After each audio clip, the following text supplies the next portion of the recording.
My name is Alex Mills. I'm originally from Leeds, which is in the north of England, and I live and reside in London, Hackney. And that is where that accent comes from. True Can you old hear Leeds it? Can you accent. say it still? Just a little bit. It hasn't gone yet. How do you get from Leeds down to Hackney then? Train? What do you mean? Music. Me and my sister went to university at the same time, and she went to London. I went to Manchester, but I was only there doing a HND, which was for 2 years. And I'd started making music while I was up there and had my first release there. And I felt like going back to Leeds was just a bit like, ugh, it's kind of going backwards. I wanted to kind of go Leeds, Manchester, and then, up and beyond. And I kind of felt like London was the natural next step in terms of trying to, go to a more larger city where my efforts could be appreciated. Did you have a very musical background as well before that? I guess to an extent, yeah. I mean, I've always sung. My father was in a band called the Bedrocks. They were signed to Columbia, so he played trumpet, and so he was a musician. And I've always been interested in the arts, whether it be sort of singing, dancing, acting, and so I've always done it. I think it's had a huge impact. I mean, in ways that you probably don't even recognize until you're sort of writing a song. You're like, oh, there's that sort of influence. But my mum listened to a lot of varied music. She would go from sort of Sade to classical and reggae. And so I lived in a very multicultural area, and there was always lots of different music, blasting out in the sound systems in the street. We had carnival. So I definitely think it gets baked into your cake and just comes out in a natural and organic way in your music. A couple of years ago, you had Echoes with their Tough Love. I absolutely loved that. Yeah. Still love, thank you. Still love that. Every time we get to play it, and we've got a huge list at the moment. There's only 9 of your songs at the moment keep coming up fairly regularly on our playlist at the moment. So, amazing. Loving that. But that was good. But then, I mean, a couple of years down the road, you've had you're like producing them every 2 weeks at the moment. Yeah, people keep touching on that. It's I think this year particularly, I re-signed with Ultra Records and really just started to focus on my own project. And so, because I usually do a lot of features and stuff, it just seems that they've all coincided. Where you're waiting for a bus and then they all come at once. They've all just kind of coincided. But I think it's definitely on the part of the label as well to kind of have things keep a momentum and keep building and pushing and stuff. But yeah, I mean, at the moment we've got 3 tracks on Kiss Dance, which is just insane, and a couple of other radio stations as well. There's a couple of tracks, which is amazing. I mean, it's awesome that they're all getting so much love, but yeah, I don't know. We've got Shouted Back out at the moment. That's together with Got Some. That's right. How did that all come about? He actually he approached me to do a collaboration, and he actually sent me another track, and we wrote this track, and it was great, and it was basically at 90%, but we felt we'd sort of like pushed it as far as either of us could take it in terms of production and lyric and melody. And it was really, really, it was a great song, but it just wasn't, punch you in the face kind of, this is excellent, amazing. And then he sent me this other beat, which turned into Shout It Back, and it was like, wow. I have to just lock myself in my room until I've written a killer top line on this. And I think that that's the difference of when something is great and when you sort of think, oh, it's cool, it's good, it's a great track, but let's go for excellent as opposed to just good. Hottest track in the world, Annie Mac named it. Yeah, I know. Big up Annie. just a little DJ in the UK. Quite well known she is. Yeah, no, I was really chuffed. That's excellent news. And you're all over the billboards in Leicester Square at the moment as well. Yeah, that's right. I don't know if they're still up. I think they were just up for a week. But yeah, the awesome people at Amazon made me the face of modern dance house music, which was amazing and was such a nice surprise to find out, especially because it was just a picture that my sister took in her kitchen. So to see that go from kitchen to billboard, That is on the phone. Hey, sis, click. And then before, because you normally have to be a fizzy drinks brand to get up in Leicester Square and places like billboards. I know. So yeah, that was an absolute honour. And I definitely went down there a couple of times with some friends, given that it was outside, it was still socially distanced. But yeah, to just go and take some snaps, it was definitely a moment. That was actually for my single Want You to Want Me. So they added that as their sort of lead track on their playlist. And so, yeah, the Billboard promotion was for that track. Radio. I'm just trying to be honest, sick and tired of being modest.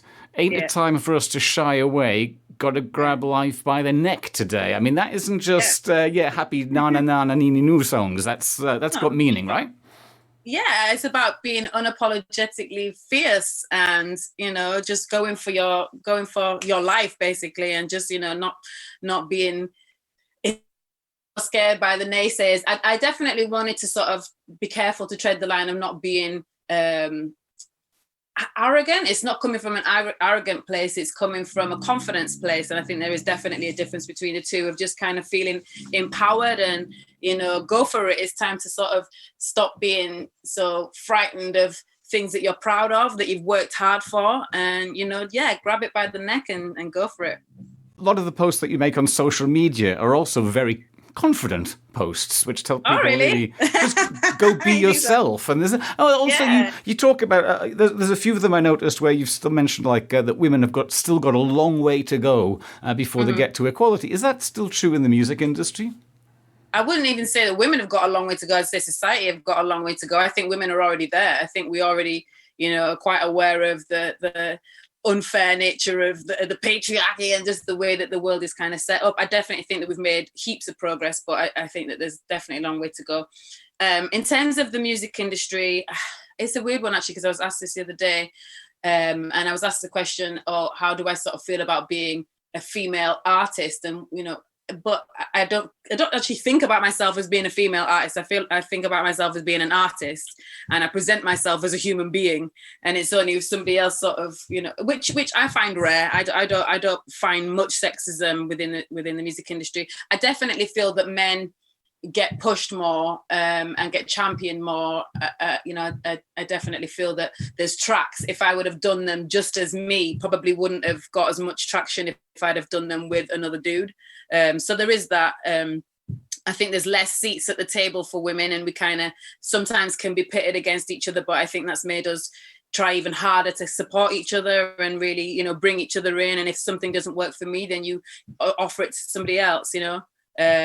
So there's definitely work to be done, but yeah, I it's not as awful as some other industries, I would say.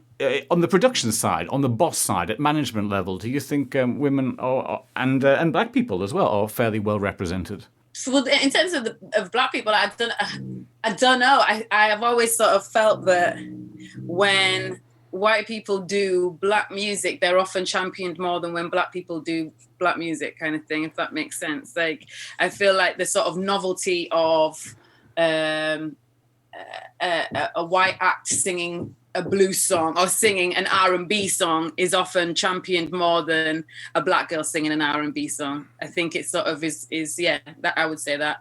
Do you think that's because it's seen as being, I don't know, quirky? Novelty. Yeah, I guess. Yeah. I also know that there's a sort of acceptable face of sort of like, you know, mainstream pop music, and you don't really, I don't think that sort of blackness is championed generally as much as whiteness. So yeah, unfortunately, I definitely think that's still the case. And it's still a long way to go in that. Yeah. I mean, do you see many black people in the charts? You know, they're often sort of either creating or, you know, building the genre or the voice behind, but I don't think that they are given the platforms as much. Radio. It's been all right. I've not struggled too much. I've just been focusing on myself, keeping fit and cooking, and just kind of going into my own thoughts and sort of enjoying some me time, really, without sort of the external barrage of other people's lives. Has it affected your lyrics? Have you changed your lyrics, or can you change your approach to music because of what is going on worldwide? I wouldn't say so. I mean, I definitely like to be conscious of what's going on, and if I can put it into my music, then I will. But I don't particularly think in terms of the stuff that I've written during this period that's been the case. I think I often find or feel that inspiration is something that's external. It's not something that's internal, that some sort of genie just comes along and says, here you go, here, this is for you. If you just find a piece of paper and a pen quick enough and write down the idea, then, but I don't think that particularly the sort of current political climate or anything like that has crept in. Perhaps it has. I often don't know what a song means until I sort of listen back to it about a year later and think, oh, that's what you were thinking. Okay, that makes sense now. It's kind of harder to sort of absorb the sometimes abstract lyrical content when you're sort of still in the process, sort of thing. So yeah, ask me in a year. All right, okay. That means you've got to promise to come back in a year. Then, in that case, I'll definitely come back for sure. That sounds good. That's a deal. What have you got next? Ooh, well, I've got a couple of other singles coming up from me. I'm not allowed to announce it just yet, but my next release is a very exciting collaboration. I'll say it's a collective. It's with a collective. So yeah, that will be revealed, I think, in April. So yeah, it will probably be revealed before April, but it won't be coming out until April. But I'm so excited about this. Yeah, it's a really great track. So yeah, and they're a really cool collective, so I expect it to be received well. We'll watch out for that one. You can tell from your face that you are really looking forward to it. It's a great grin across the face. Yes, looking forward to that one. For sure. Alex, thank you very much for your time today. That's been marvellous. My pleasure. Thank you for having me.